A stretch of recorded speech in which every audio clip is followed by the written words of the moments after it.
many years ago, back in the very early 80s, I worked with Larry at the Naval Weapons Center on some projects over there, and we met, and then I ended up over sometime later meeting his daughter, and they had a child, and I became the godfather to Vanessa, Larry's grandchild, and eventually I married his daughter, Christy Zabel, and Larry and I, just had this very strange sort of connection that was very deep.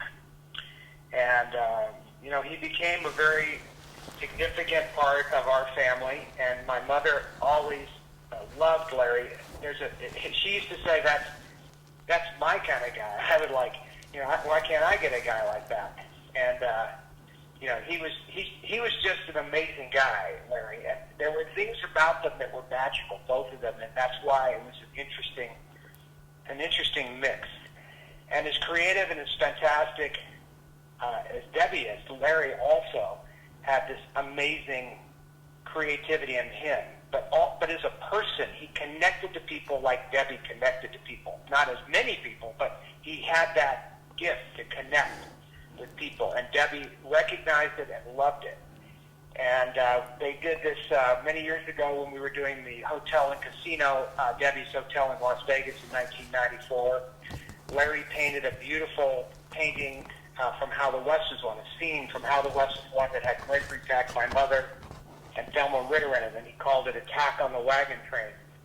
And that was in our museum for a long time, and it's an amazing painting, and he was an amazingly gifted artist.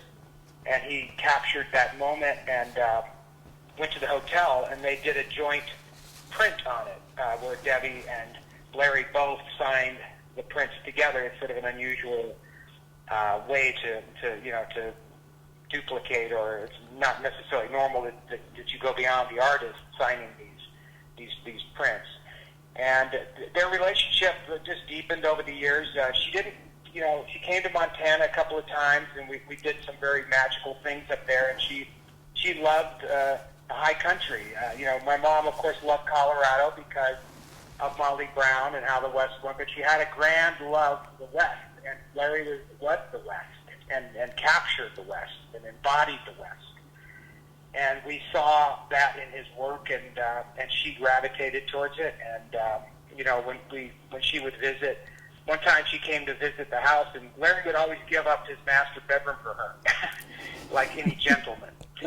But this particular time, there was a bear print on the inside of the window of a bear that had been in the house and was trying to get out. And Debbie was like, "What's this?" And then they said, "Oh, that's just a bear that was in the house and was trying to get out." And their eyes got very big, like, well, wait a minute. That was such a great time. That's awesome. What's that? I said that was such a fun time, yeah. So exactly. It was. Go ahead. Oh, I was just going to ask, so of course, your family, between your mom and your sisters and you, are all very creative people, and then Larry and all of his family very creative. So what was it like to get so many artists that have different mediums together? Well, it can be dangerous in certain worlds when you put creative people together because the egos and things. But these creative people have no ego. Larry had no guile, no ego, and neither did Debbie. And so it was completely benign and beautiful, and that's what it should be. But in Hollywood and other places, artists, conflict, partly because they're so big or large and so bright. But so there's not always room for all of that. But with this group, everybody was so cool that it always worked. And my mother loved how mellow he was, but at the same time he was very deep. And Larry was just very special to me and my mother. Do you think that the laid-back kind of culture and the friendliness of the people in Montana influenced Larry and his relationship with your mother in terms of not having any egos and not having that stereotypical Hollywood influence? I think it's... Well, I that's what I meant about the West in general, or the high. I use the term the high country, and these frontiers, she gravitated that. She was Molly Brown, so why wouldn't Molly Brown gravitate the man that tried to save the West? It was a natural bond, and they had that bond. They loved the simplicity of the country and the beauty of the land, and Larry was instrumental in preserving that. And Debbie was instrumental in preserving it in her way, in the sense that her movies will go on long after she's gone and the things that she said, and Larry will go on long after because of all of the beautiful things he captured and recreated for us. And it's truly a gift, and we cannot all be so sad because they left so much with us. So much of them is still with us. That's so true. They're not really gone. So, Todd, let's tell her about when Debbie came up for the Chickamauga play, but the robbery. Okay. So, I don't know what, Larry and I were, my mom was coming in with my uncle, this is her brother, Bill Reynolds, and they were going to come up for this 4th of July event that Larry always did, and we had planned to do this play. Now, his daughter wanted to give, this is Christy, and eventually everybody got involved. Becca, everybody was involved. But initially, Christy had this idea to recreate this play that restaged how the West was settled. And Larry had this place in the back of his property that he called the Land of the Chickamauga. And this became a legendary, fictitious story that he told the grandchildren, all the grandchildren from Becca's side and Christy's side. And he spun this yarn that was partly based on truth. It talked about the migration of Blackfeet Indian and everything that happened. And this spurred Christy to write a story about the Land of the Chickamauga, and it became a play that I produced. And we built an amphitheater in the back of Larry's property, and we did a one-off play with everybody participating and acting, and we had film clips, and we had Larry's art, and we had everybody speaking, and it was a magical fabulous thing. It was crazy to do it for one time. But we're kind of a crazy bunch of people, and Larry was involved, and this is why Debbie came in. But so that was the lead up to why we were all here, and while this is going on, Larry and I start talking about picking up Debbie from the Bozeman airport, and wouldn't it be funny, because to get to Larry's house the back way, you had to go over these beautiful rock outcroppings. You come in the back way. What's that called up there, Norris Road? Yeah, the Revenue. The Revenue? Yeah. So when you come in the back way, there's this rock area that Larry loved, and, we talked about it'd be a perfect place for a robbery, like an old stagecoach robbery if you're having a movie done. So what happened is that I said, well, let's do that, So I'll go get my mom, you get some people together, and let's bushwhack her. Let's stop the car and rob the car and get masks and guns and horses, and we'll stop the car. So I go get her. It's a long drive back. The whole drive back, I'm setting this thing up by saying, there was this big robbery, and there's these bad guys are up in the hills. And as I'm telling the story, a helicopter flies by. And I'm up on top of the hill on the Revenue area there. And I said, they're probably out looking for these guys right now. I just threw it out every now and again. And then I'm coming in the back road, driving another 10 minutes or 20 minutes. Finally, we come to the outcropping, and I had a walkie-talkie. I clicked the walkie-talkie and said, no one coming. And Becca and all the grandkids and Larry and everybody, and some people she didn't know, all dressed up as bandits and cowboys, right in front of the car. And I slam on the brakes. And she's like, what's going on? And they pulled me over to the side, and I get out of the car, and I put up my hands. I'm just dying to laugh. I'm just trying to keep the scene together because it's so classic, but I want to bust up laughing. But do you remember she shoved her purse underneath the seat real quick? Yeah. No, well, that's before she got out of the car, she got her jewelry with her, and with her foot, she kicked her bag up underneath the seat of the Suburban, and then she got out of the car also, like we're all being robbed, and then she's kind of stepping around, and then I think she sees probably, one of the grandkids or whatever, a little out of place, and we all start laughing. And it was an absurd thing to do, but magical, and it's also what made these people so special, that you would go so far out of your way to do a practical joke like that, to have 20 or whatever, 15 horses and outfits. And Larry was up for this stuff endlessly. There's no end to the joking side and the fun side of Larry, to the bitter end. And the same with my mom. But man, I mean, they were two peas in a pod. They could have been, they would have made one hell of a match. And when you consider my mom's other choices, the bar is very low. And Larry would have been a fantastic choice. And then what's really cool, Fish, is I have the letter that Dad wrote, and it was a happy birthday note to your mom, but it was the invitation for her to come up that weekend for that play, which I thought was so special when I found it last night. And then I found the letter that your mom responded to him. So we have that here, and it was just, you could just tell, it's like the love they had for each other was just so special. When was that? Well, she knew. Yeah, I think Becca's going to share these pictures of the things we're describing right now. She'll share those with you. She'll share the letters with you, and you have my permission to share these things. I'm not giving anybody this story. I'm actually not giving anybody any stories right now. I did the 2020 interview, and I'm done until we do this HBO film that's coming out here shortly, but on the 7th of January. But other than that, we're finished. So you're the only person I'm talking to, and I'm doing it because I loved Larry like my father, because I never had a good father. I loved Larry like my father because I never had a good father. He was truly the father you would want to have.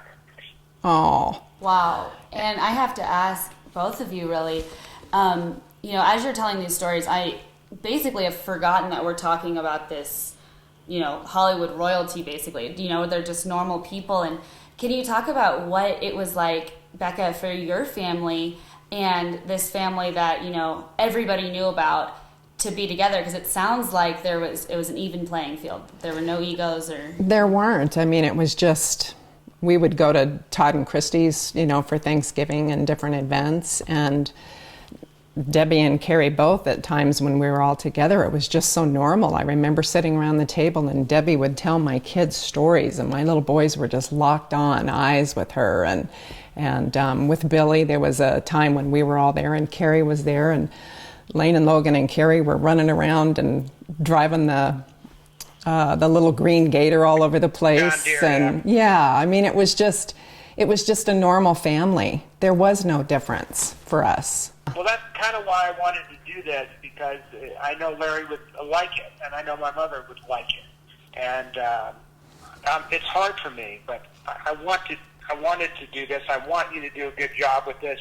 You should take this. I would encourage you, to put this out and use all of your skills, because you've got an exclusive story here that's very unique, and it's a beautiful story also. It is a beautiful story, Fish. It's so special that you're on the phone. I have a picture here of the teepee that Dad painted for Carrie. So I wanted you... I'm looking at it as we speak. Yeah, it's up at the property there. I just think that's so special. Yeah, I told Larry that Carrie asked me for a teepee. She saw something that we were doing up at Larry's, and he always had these teepees out. And she said, I'd like to have a teepee on my property. And Carrie collects a lot of funny things. So I called Larry, because he's the man on this, and I said, what are we doing? So he went out and showed me what to get, and we ordered it, and then he came to the studio in California, and we laid it out on a soundstage, and he and his grandchildren painted this teepee, and he choreographed the whole thing, and then he personally painted many little things on it, including the flap. As you go into the teepee, he painted all of the Star Wars characters, including her, on that flap. But the rest of it is very traditional Indian verb. But the entrance is all these mythical Star Wars creatures, and it's truly a little magical thing. Another amazing Larry Zabel creation. And I have a photo that I'll show her so that she can put that in there. Okay, what, Becca, I'll take a picture of it where it is now, and you could give that to her. Nobody has that. You can send it. That'd be great. That would be awesome. And can you tell me? And by the way, one other thing, that the teepee poles came from Larry as well. He brought them from Montana. That's so cool. And Todd, I know we've talked a lot about your mother's friendship with Larry, but can you tell me, what it meant to you to see your mom form such a close relationship with somebody, especially someone as artistic and as such a good person as Larry? Well, when you love people like I love them, it's just, it's obviously, not everybody likes or loves everybody that you like or love, but there are reasons why we like and love. And when you share those qualities, it is a natural thing. You gravitate to those people, you bond with those people, and if you're smart, you stick with those people. Yeah. Wow. And that's true for anyone, not That's right. Hollywood, not artists. This has nothing to do with Hollywood. My mother wanted to be a gym teacher. She grew up in Burbank. She was born on the dirt floor in the back of a garage in El Paso, Texas. She became a Hollywood legend, and through a fluke set of circumstances, and became this big star. My sister truly was born into Hollywood royalty. Obviously, when my mom and Dad got together and had us, then this is where you start getting the royalty. But since America doesn't have real royalties or royal families, I feel like our royal families in this country are our Hollywood people, and we have treated them as such. Now, they let us down a lot, our Hollywood families, but I can tell you right now, my mother held up standards as high as any royal family, and she led this family as the matriarch in a graceful fashion like nobody else. She did that. Remember Daddy saying it was like, these are my people. That's right. Well, that was always a running joke. Larry, like the Indians, there was I don't know what movie we were quoting probably, but he was looking out at the front lawn, and we had a 4th of July party going on, and there was some discussion as to who these people were on the right as opposed to the left. And he points over on the left and he says, "These are my people. Those are not my people. These are my people." and so for 25 years, that was a running joke about who are your people and who are not your people. But Larry had a lot of people. I mean, let's face it, everybody loved Larry, as everybody loved my mother, and they loved them for very specific reasons, and it's partly their life and what they do for others, and what they leave us with, and their gifts, and that is what makes them special. And I put Larry on equal platforms with my mother. Oh, that's special. And they were amazing together, weren't they? How important is it, even though, we've had some major losses in both of your families, but for you and Becca to remain so close? Well, we don't, these families seem to be getting, they convulse. You get bigger, you get smaller, Becca has been very prolific, in her grandchildren for us, and so she's the one kind of maintaining our numbers. We're dwindling on the other side of in many ways, but it's nothing changed.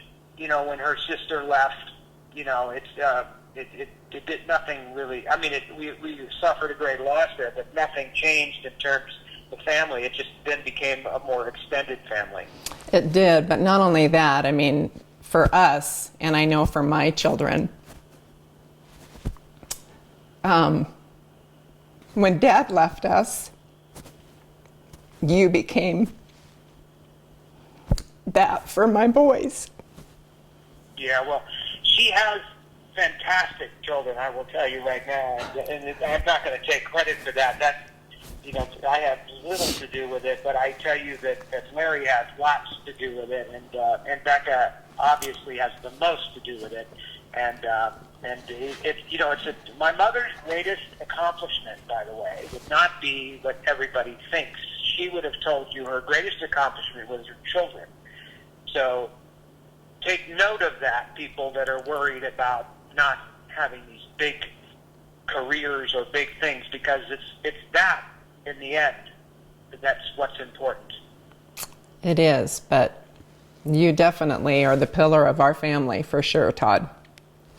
Oh, well, we've put too many people up there in Larry's reservoir, and you've suffered some heavy loss here, and I've never had a worse week in my imagination or an experience, and I've been around a long time to experience a lot of things, but this was one major loss. I can tell you the second heaviest loss to this in my life is losing Larry. Right. Well, and we'll all get through this, and we all have an amazing faith. They would want us to. It's not about any, even if you had other designs, that would be very disappointing. My mother would not have it. Right. Larry would not have it. I have to ask, and this is for both of you. Of course, the entire world is mourning both of these losses. Is it helpful to have so many people be so sad and so impacted, or is it harder to have so many people mourning someone that they didn't really know like you guys did? Well, I mean, I can tell you that it is more than heartwarming, being in this with everybody. My mother, I said this on the 2020 interview, but my mother, I share her. My sister says this in the Bright Lights interview. We shared my mother with the world. And the great artists, in many cases, are shared in different ways. Larry was shared with Montana and another circle in California where the military base was. She had a different circle, but these great people are shared. And the people that I embrace that. I am happy to share that. And part of the reason why I did the 2020 interview was I wanted to let people know how I feel about it. And I don't need to repeat what I said. You can just look up what I said. And I said some very specific things there for very specific reasons because I want people to know that it's okay. She's where she wanted to be.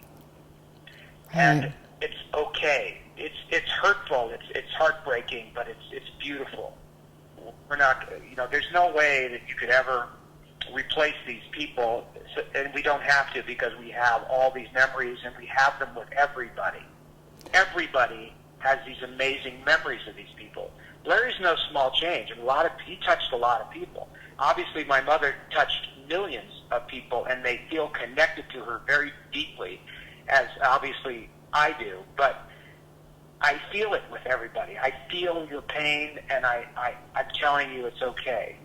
See, I think that's how we felt with Dad. I know I did too. I mean, I went through a year of different foundations honoring him, and we would go and they'd present awards, and so it's that same kind of thing on a smaller scale, but it was comforting to know that to share that with them. People loved him, and just That's right. It speaks volumes about a person when you see that. Right. Yeah, it's very special. There's plenty of people that come and go in this world without notice, or even with people grumbling. What an amazing tribute to have no ill will spoken. In fact, there was something said by Steve Martin apparently that was, I kind of looked at it briefly. It didn't look that offensive to me, but they just ripped the guy down to the floor for saying something quasi-derogatory about my sister, and it shows you the bond that exists between Carrie and her fans, and my mother and her fans, and Larry and his people. Right. You don't want to get in the middle of that. It's like jumping into a den bear with a mother bear. Right. You're going to get hurt. Yeah, fans are very protective in a different way than families, but still, and hearing this relationship between Debbie and Larry is just, I think it's so special because it's something that, the world doesn't really know about, but it's just one of those stories that comes out when you start talking about somebody and how much of an impact they made on so many lives and so many lives in Montana and your family. And this is just a small thing that Hollywood hasn't covered. It's Right. not. It's an untold story, and I want you to tell it. Fish, do you think you could share with her what your mother said the night before she passed? And then if you don't want that, she can cut that out? Or how do you feel about it? I already said this in the 2020 interview, but this is the bottom line is, I'll cut to the chase on it. Basically, she was clearly not very strong that morning, and she wanted to expressed to me, how she was feeling because she had been sucking it up for several days after the loss of Carrie, and she had been so tough. It was the full Molly Brown performance on steroids. And then, she was having a very private, very emotional moment, and, she was expressing the loss to me, and then she expressed how much she loved her, and then she said she wanted to be with her. She missed her, and she wanted to be with her, and within 30 minutes, she left and went with her. She closed her eyes, and I didn't know what was happening at the time. It looked like she was just literally going to sleep, but she actually had a stroke at that time and literally just went to sleep. Yeah, and I was thinking about what she'd said about Dad. Do you remember she talked about Daddy that night? Yeah. Let me think if I want to tell them. Well, let's put it this way. I'm not going to tell the whole story. Okay. Because it's not necessary. I'll tell this part of the story. The night before she died, we were talking about Larry. So if that tells you something, yeah, you should know. Yeah, that's special. Thank you. There were only 2 people being talked about that night. And Larry was one of them, and you know who the other one was.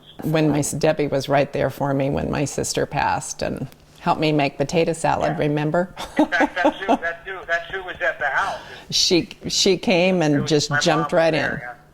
She was amazing. Yeah. It was very special. Yeah. Definitely an equal weighted friendship. And all of this kind of, life is full of talk, and the only thing that means anything is action. And, she was full of action. She backed up everything she said with action. And her life speaks volumes, as does Larry's. Yeah, you couldn't have said it better. That's perfect.